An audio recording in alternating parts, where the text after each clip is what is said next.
Youth पूरा का पूरा तैयार बैठा हुआ है आज के दिन इस बात का जवाब देने के लिए कि आपने हमारी लाइफ छीनी है। आपकी आंखों में तो आंसू होने चाहिए कि आला कमान जो हुक्म देगी उस हुक्म की तालीम होगी। मैं किसी भी हालत में इस चीज़ को लेके बहुत ज़्यादा वो नहीं हूँ कि यदि मुझे टिकट नहीं मिलती है तो मैं क्या करूँगा। मेरा आज के दिन प्राइमरी जॉब है, लेकिन चुनने के बाद वो वहाँ की जनता का नेता होता है और उसके बाद में यदि वो मंत्री बन जाता है तो वो स्टेट का नेता होता है। यहाँ तो ऐसा किया गया कि जिन लोगों ने वोट नहीं दिया उनको सीकर से, लक्ष्मणगढ़ से नहीं, सीकर से भी बाहर ऐसी जगह 200-300 500 किलोमीटर इन्होंने ट्रांसफर करवा दिए। ऐसा कोई कर सकता है? आपको पता है मुख्यमंत्री जी ने सामने बैठ के हाँ भरवाई थी कि ट्रांसफर के पैसे लगते हैं क्या, और पब्लिक ने हाँ भी भरी थी हाँ पैसे लगते हैं। तो इसका मतलब जिनका ट्रांसफर हुआ आपने बड़े मंचों से छोटी बातें करनी शुरू कर दी, इसका मतलब विनाश काले विपरीत बुद्धि। मैं इतना ही कहूँगा, बाकी सारा जो फैसला है वो जनता कर देगी। आपने देखा नहीं कल परसों का एपिसोड क्या है उस लाल डायरी में, क्यों उसको छीनने के लिए 40-50 मंत्री एक अपने ही मंत्री के ऊपर टूट पड़े।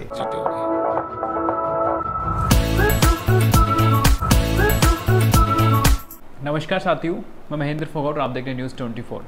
आज हमारे साथ से रामदेव जी चौधरी हैं जो कि फिलहाल लक्ष्मणगढ़ विधानसभा से चुनाव की तैयारी में लगे हुए हैं। तो सबसे पहले तो आपका बहुत बहुत स्वागत है सर। थैंक यू फोगाट साहब, आपका और आपके दर्शकों को मेरा प्यार भरा नमस्कार। रामदेव जी, अगर मैं बात करूं लक्ष्मणगढ़ में, एक तरीके से हम कह सकते हैं कि कांग्रेस का गढ़ रहा है और आप अपनी भाग्य आजमाइश वहाँ से कर रहे हैं। क्या कुछ खास चीज़ें आप देख रहे हैं, क्या बदलाव आप देख रहे हैं, किस चीज़ को लेकर आप वहाँ पे उतरने की कोशिश कर रहे हैं? जैसा आपने अपने प्रश्न में सवाल का उत्तर भी दे दिया है कि लंबे समय से हमारे क्षेत्र की पब्लिक पीड़ित है। पिछले 15 सालों से एक ही राज, जिसमें एक तरह से उन्होंने लोकतंत्र की बजाय राजतंत्र स्थापित कर दिया है, विकास के नाम पे कुछ भी ऐसा नहीं किया है जिसको लेके और ये कह सकते हैं कि भाई कोई विकास का काम किया है। उसकी बजाय जिस तरह से रीट के पेपर्स 17 पेपर पिछले 4 साल में आउट हुए, जिस तरह से हमारे युवाओं ने, हमारे भाई बहनों ने जो मेहनत की रातों रात यहाँ सीकर में जग के, उनके माँ बाप ने किस तरह से कष्ट भोग के उनको पैसे दिए होंगे, और जब पेपर दे के बाहर निकले होंगे और उनको पता लगा कि पेपर आउट हो गया, पेपर आउट नहीं हुआ, पेपर आउट करवाया गया जी। तो जो ये पीड़ा है, यूथ पूरा का पूरा तैयार बैठा हुआ है आज के दिन इस बात का जवाब देने के लिए कि आपने हमारी लाइफ छीनी है। आपकी आंखों में तो आंसू होने चाहिए थे, बजाय इसके कि आप इधर उधर की बातें करके बरगलाने की कोशिश कर रहे हो कि विकास किया। कौन सा विकास किया? आप कैमरे लेके चलिए, मैं दिखाऊंगा आपको। पूरे क्षेत्र की सड़कें टूटी पड़ी हैं। विकास के नाम से एक तो 4 दीवारी की गई है जिसको कॉलेज का नाम दिया गया है। अभी तो कॉलेज शुरू होने में और बनने में बड़ा टाइम लगेगा। दूसरा, जो जिला हॉस्पिटल जिसकी बात कर रहे हैं उसके सिर्फ खड्डे खोदे गए हैं। उसका एक काम करेंगे, ये नींव लगा देंगे और ये विकास जो आगे होगा ना, वो आने वाली सरकार होगी, जो हमारी सरकार होगी वो करेगी। ये सिर्फ कागजी काम करते हैं। जिले बना दिए, जिले बनाना कोई आसान काम है क्या? सिर्फ नाम दे दिया आपने। उनका इंफ्रास्ट्रक्चर डेवलप करना, उनमें कितना काम होना बाकी होता है। एक दिन में ये चीज़ें नहीं होती हैं, इसमें टाइम लगता है। जाते वक्त इनको पता है कि अब सारी के सारा जो तंत्र है वो चुनावी मोड में है, इसलिए इस तरह के सगों पे छोड़ना इनकी आदत में है। लेकिन इस बार जनता समझ चुकी है। 15 साल जनता त्राहिमाम है। इस बार कमल खिलेगा हमारे क्षेत्र में, ये मैं आपको बता देता हूँ। सर, अगर मैं बात करूं फिलहाल के, अगर करंट के इनके जो स्कीम्स चल रही हैं जो सरकार की, जैसे कि राहत कैंप, आप इन्हें कितना इंपॉर्टेंट मानते हैं, कितना ज़रूरी मानते हैं? और क्या चुनावी ईयर के अंदर इन सब चीज़ों को लाना, क्या आपको क्या लगता है पहले भी ऐसे हो सकते थे? कुछ क्यों नहीं हो सकते थे? देखिए, फिर वही बात, पहली बात तो राहत नहीं, आफत कैंप थे। और ज़रूरत क्यों पड़ी? आपने 4.5 साल में राहत नहीं दी। इसका मतलब 4.5 साल तक लोगों को परेशान किया, और अब जिन आपको राहत नाम दे रहे हो उसके मोबिलाइजेशन में कम से कम 1000 करोड़ रुपए खर्च किए इन्होंने। सिर्फ इनका तंत्र मोबिलाइज हुआ जिसमें मंत्री, मुख्यमंत्री और अफसर्स, इनका पूरा का पूरा ताना बाना शुरू से ही, पहले दिन से इसी में लगा रहा। राहत देनी होती तो 100 साल बाद में महामारी आई थी कोरोना, देते ना आप राहत? अपनी हेल्थ स्कीम्स चलाते, सारी राहत देते, बिजली के बिल माफ़ करते, आप युवाओं के लिए कुछ इस तरह का रोजगार पैदा करते। कुछ नहीं करना इन्होंने, सिर्फ चुनावी सगुपे हैं। और पब्लिक समझ चुकी है, और पब्लिक को भी पता है जो ये दे रहे हैं, जो चीज़ें लेनी है, बट वोट इनको नहीं देंगे। राहत के नाम से जो इन्होंने शुरू किया, मैं आपको फिर कह रहा हूँ, लंपी जो जिस डिजीज से गायें खत्म हुई, आप पता कर लेना गांव में जाके, जिनके घर में कभी बकरी भी नहीं रही उसके घर में तो इन्होंने पैसे पहुंचाए हैं अपने ऑफिसर्स के थ्रू, और जिनके घर में 4-4 गायें मर गई उनको 1 रुपया नहीं मिला है। तो किस बात की राहत? ये सिर्फ और सिर्फ आफत कैंप और अपना अविश्वास जो इनके मन में था ना, उसको टटोलने के लिए ये जगह जगह घूम रहे हैं। आपने देखा मुख्यमंत्री जी के कितने दौरे हुए शेखावाटी के, 4.5 साल में 1 बार नहीं आए और पिछले महीनों में 2-3 बार आ गए। क्यों? इससे पता लगता है ये अंदर से डरे हुए हैं। अगर मैं लक्ष्मण विधानसभा में विकास के कार्यों की बात करूं, जिन लोगों की सरकार में पहुंच है वो लोगों का काम होता है, क्या आप इसको जो प्रत्यक्ष रूप से आप कितना सही मानते हैं इन चीज़ों को कि एब्सोल्युटली, मैं आपने बहुत अच्छा सवाल किया है।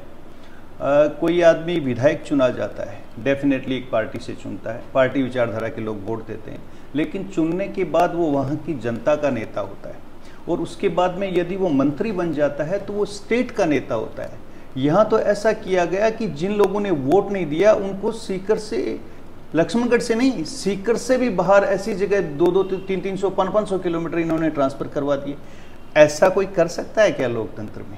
दैट मीन्स आप तो दुश्मनी निकाल रहे हो। लोकतंत्र में ऐसा होता है, यस, हार जीत के लिए वोट जरूर डाले जाते हैं, पर उस सारी जनता के आप नेता होते हो, आप ऐसे थोड़ी चुनिंदा, और यदि चुनिंदा लोगों के नेता हो तो जीत के दिखा देना आपकी बार, क्योंकि जिन लोगों को आपने परेशान किया है कभी जिंदगी में भूलेंगे वो? आपने देने वालों को कुछ नहीं दिया है। सब आपको पता है, मुख्यमंत्री जी ने सामने बैठ के हाँ भरवाई थी कि ट्रांसफर के पैसे लगते हैं क्या, और पब्लिक ने हाँ भी भरी थी, हाँ पैसे लगते हैं। तो इसका मतलब जिनका ट्रांसफर हुआ उन्होंने पैसे दिए, और जिन्होंने नहीं दिए, वोट नहीं दिए और पैसे नहीं दिए, उनको आपने दूर डाल दिया। इसका मतलब किया क्या आपने? सिर्फ पैसे इकट्ठे करने का काम किया, और वो वक्त आ रहा है, चुनाव में सब कुछ सामने आ जाएगा। आप कितना इस चीज़ को सही मानते हैं कि किसी भी सार्वजनिक मंच पे आके प्रत्यक्ष रूप से किसी के बारे में अपशब्द कहना, या ये बातें सही है? आप कितना इसको सही मानते हैं, और अगर इसका दोषी है कोई तो उसे क्या, जनता को क्या मैसेज देना चाहिए? बहुत अच्छी बात कही है आपने। किसी भी सामाजिक आदमी को, और जो समाज को रिप्रेजेंट कर रहा हो, पहली सबसे 2 चीज़ें होती है। एक तो आपकी पर्सनैलिटी, आप कैसे दिखते हैं, ये पहला इंप्रेशन होता है। उसके बाद जो सेकंड चीज़ होती है कि आप कैसा बोलते हैं, बहुत मायने रखता है। क्योंकि यदि आपने प्यार से किसी को सुन लिया, चाहे मैं डॉक्टर हूँ, चाहे राजनेता है, चाहे वकील है, कोई भी क्यों ना हो, यदि प्यार से सुन लेता है तो आधी बीमारी अगले की वैसे ही ठीक हो जाती है। और यदि आपने बड़े मंचों से छोटी बातें करनी शुरू कर दी, इसका मतलब विनाश काले विपरीत बुद्धि। मैं इतना ही कहूँगा, बाकी सारा जो फैसला है वो जनता कर देगी। तो आपके हिसाब से ये बौखलाहट है, आने वाले समय में जनता जो मतपेटी पे जो अपना फैसला सुनाने वाली है इसको लेकर कांग्रेस सरकार में? आपके शब्दों में जवाब आ गया। ये बौखलाहट है, सिर्फ इनकी नहीं, पूरे के पूरे तंत्र की, पूरी पार्टी की बौखलाहट है, और 4-5 महीने में सारी चीज़ें क्लियर भी हो जाएगी। आपने देखा नहीं कल परसों का एपिसोड, क्या है उस लाल डायरी में? क्यों उसको छीनने के लिए 40-50 मंत्री एक अपने ही मंत्री के ऊपर टूट पड़े? कितने बड़े घोटाले किए। आप देखना, जब घोटाले निकलेंगे तो लाइन लगेगी इनकी अंदर जाने की। अभी तो आप समय बताएगा। और सच बताऊं, घोटालों के अलावा किया क्या? आप बता दीजिए ना। पूरे राजस्थान में भ्रष्टाचार पे नंबर 1, जहां बलात्कार हुए नंबर 1, पेपर आउट हुए नंबर 1, कहीं काम हुआ नहीं, तो इसके अलावा किया ही कुछ नहीं। तो सीधी सी बात है, जनता सब समझती है, अब जनता बरगलाने में नहीं है। डॉक्टर रामदेव चौधरी जब फील्ड में जाते हैं, आप लोगों का करीब से आप दुख दर्द समझते हैं, कौन सी ऐसी समस्याएं आपको ज़्यादा लगता है कि हाँ इन पे तो एक्चुअली में बहुत पहले काम हो जाना चाहिए था, लेकिन अब तक लक्ष्मण की जनता इन चीज़ों का वेट कर रही है? मैं आपको बता दूं कि ये बात मुझे हमेशा दिल से छूती है जी।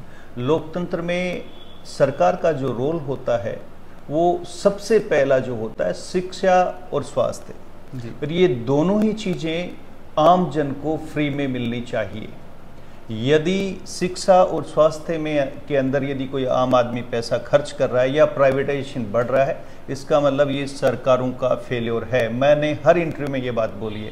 मेरा मुख्य फोकस, क्योंकि मैं स्वास्थ्य से जुड़ा हुआ हूँ, तो स्वास्थ्य मेरा मेन फोकस रहेगा। उसके अलावा हमारी तहसील में डार्क जोन पहले था, और आज के दिन भी बहुत सारा, ये मान लीजिए पानी ज़मीन से निकल रहा है, लेकिन रिचार्ज होने का कोई साधन नहीं जी।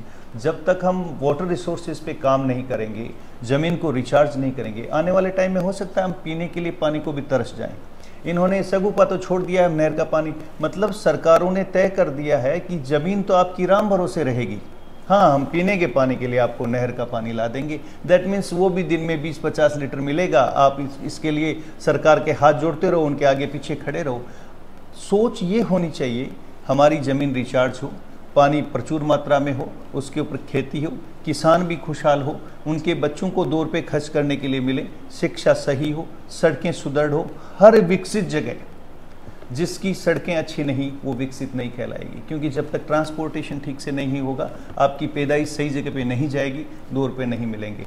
सुरक्षा, आज देख लीजिए हर जगह पे दिन दहाड़े चोरियां होती हैं, कहीं पर भी कोई गोली चलाता है, कितना मतलब कोई मर्डर कर देता है, कोई लूट लेता है। तो आप देखिए जो महकमा जो सरकार का है, सरकार के सिर्फ और सिर्फ 4 काम होते हैं जिनको जनता हमेशा उम्मीद करती है, जिसमें मैं हमेशा कहता हूँ 4S, शिक्षा, सड़क, सुरक्षा और स्वास्थ्य, चारों में फेल्योर है। एक में भी अभी तक ये पूर्ण नहीं है। यदि एक भी पूर्ण कर पाए, मेरा हमेशा से ये सोचना है, मेरा यूथ जो शिक्षा इसलिए ले रहा है कि मुझे रोजगार मिले, उसके लिए रोजगार पैदा किए जाएं, जमीन रिचार्ज हो। यहाँ पर 2 चीज़ें ऐसी हैं जो हो सकती हैं। मैंने इसके पहले के इंटरव्यूज में भी कहा है कि एक, प्याज की पैदावार बहुत है लेकिन हमारा प्याज पानी ज़्यादा होने के कारण ज़्यादा दिन नहीं ठहरता है, तो या तो प्याज की प्रोसेसिंग यूनिट यहाँ लगे जिससे कि पैदावार का पैसा मिले। दूसरी बात, यहाँ काजरी की एक यूनिट होनी चाहिए ताकि जो बीज, हमारा जो हाइब्रिड बीज आजकल बनाते हैं जिसमें 40-50 दिन में फसल तैयार हो जाती है, और बाजरा जो विश्व में अब यहाँ से भेजा जाएगा, क्योंकि बाजरा ऐसी फसल है जो कि पूरी दुनिया में आने वाले टाइम में खाई जाएगी। आपके पिज़्ज़ा, बर्गर सब बाजरे से बनने वाले हैं। तो यदि ऐसी यूनिट लगती है और 40-50 दिन में हमारी फसल तैयार होती है तो उससे हर कोई खुशहाल होगा, क्योंकि जब तक पैदावार के पैसे नहीं मिलेंगे तब तक यही मानिए कि हर आदमी त्राहिमाम रहेगा। तो ये जो मेन बेसिक नीड्स हैं उन पे मेरा फोकस रहेगा। जी सर, जैसे आपने शिक्षा की बात कर ली, आपने रोजगार की बात कर ली। मैं सर एक छोटा सा एक पॉइंट फिर से, ये हालांकि हमने चर्चा इस पर करी है, पिछले 20 में से 19 पेपर लीक हुए हैं, आरपीएससी ने इतनी बड़ी गलतियां करी हैं, लेकिन इस बार क्या, मैं ये आश्वस्त कराना चाहता हूं आपसे, अगर बीजेपी की सरकार यहाँ पे दोहराई जाती है तो क्या ऐसे जो मामले, जो आरपीएससी में जो गलतियां हुई, क्योंकि आप सबसे ज़्यादा अगर कोई इस टाइम में सफ़र कर रहा है तो वो युवा है, रोजगार वहाँ मिल नहीं रहा है, उसके बावजूद बड़े लंबे संघर्ष से तैयारी करने के बाद में ऐसे जब नतीजे आते हैं, जब पेपर लीक हो जाते हैं तो टूट जाता है, उन्हें कितना आश्वस्त करना चाहेंगे। और हमारी कॉन्स्टिट्यूशन के अंदर, हर कॉन्स्टिट्यूशन, आप लक्ष्मणगढ़ में देख लीजिए, लगभग 20 से 25 हज़ार युवा ऐसे हैं तो इस बार फर्स्ट बार वोट करेंगे, तो किस दिशा में जाएँ, कैसा शासन प्रशासन उनको चुनना चाहिए, किसको चुनना चाहिए, क्या मैसेज? बहुत सुंदर बात पूछी है आपने। आरपीएससी का जो सिस्टम है उसको चेंज करना ही पड़ेगा जी।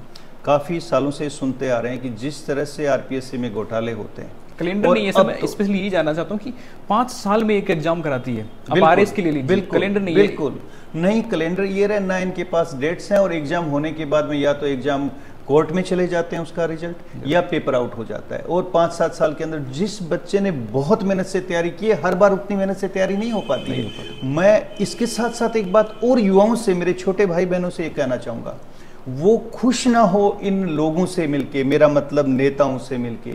नेता सिर्फ आपके कंधे पे हाथ रख देते हैं, आपके साथ खड़े होकर फोटो खिंचवा लेते हैं, उससे आप खुश ना हो। आपको सवाल करने पड़ेंगे अपने खुद के लिए, अपने भविष्य के लिए, अपने रोजगार के लिए, कि आपको हमने चुन के भेजा है, आपने हमारे लिए क्या किया है। सिर्फ राजा नहीं बनाया हमने, आपको सेवक बनाया है, आपने क्या प्रतिफल दिया, उसके बदले में ऐसी कौन सी चीज़ दी है कि हम आश्वस्त हो सकें कि यस हमने नेता चुना है और ये हमारे लिए काम कर रहा है। इसलिए डेफिनेटली ये जो आरपीएससी है ये चेंज होनी चाहिए, इसका तंत्र है उसको स्वस्थ करना पड़ेगा और आपको अपने नेता से सवाल करने पड़ेंगे। उन लोगों के लिए क्या जवाब है कि रामदेव जी को टिकट मिलेगा या नहीं मिलेगा, एक पार्टी की तरफ से आपके क्या सर्वे हैं, आपके खुद के आप जाते हैं, क्या फीडबैक है? देखिए बहुत क्लियर है। पहली बात तो मैं क्लियर कर देना चाहता हूं कि आला कमान जो हुक्म देगी उस हुक्म की तालीम होगी। मैं किसी भी हालत में इस चीज़ को लेके बहुत ज़्यादा वो नहीं हूँ कि यदि मुझे टिकट नहीं मिलती है तो मैं क्या करूँगा। मेरा आज के दिन प्राइमरी जॉब है वो डॉक्टरी है, डॉक्टरी के द्वारा मैं सेवा दे रहा हूँ, क्योंकि मेरी रोजी रोटी इसी से चलेगी, चाहे कल को मैं नेता भी बनूं। तो एश्योरेंस की बात किसी को भी करना बेमानी है। मैं इतना ही कहता हूं, मेरा काम सेवा है, मैं करता रहूंगा। मेरी विचारधारा बीजेपी से मिलती है, उसी विचारधारा के साथ काम करता रहूंगा। मुझे इससे कोई फर्क नहीं पड़ता कि मुझे टिकट क्यों नहीं मिला। ये काम ऊपर वालों का, मेरा काम तो सिर्फ और सिर्फ जो मैं सेवा कर रहा हूँ मैं करता रहूँगा। आज जैसा हूँ कल मैं और अच्छा काम करने की कोशिश करूँगा। आज सिर्फ बीमारी ठीक करता हूँ, कल मैं बीमारियाँ ना हो इसके लिए मैं कोशिश करूँगा, क्योंकि बड़ा पटल मिलेगा, काम करने का ज़्यादा मौका मिलेगा। इसलिए मुझे इस बात की कोई परवाह नहीं है। यस, ऊपर वालों को लगता है कि मेरे में वो गुण है, मैं सेवा दे सकता हूँ, और यदि मुझे चुनेगी जनता तो मैं डेफिनेटली उस काम को करने की कोशिश करूँगा। क्योंकि लक्ष्मणगढ़ विधानसभा एक ऐसी सीट है जो कांग्रेस और बीजेपी दोनों के लिए नाक की डांडी है।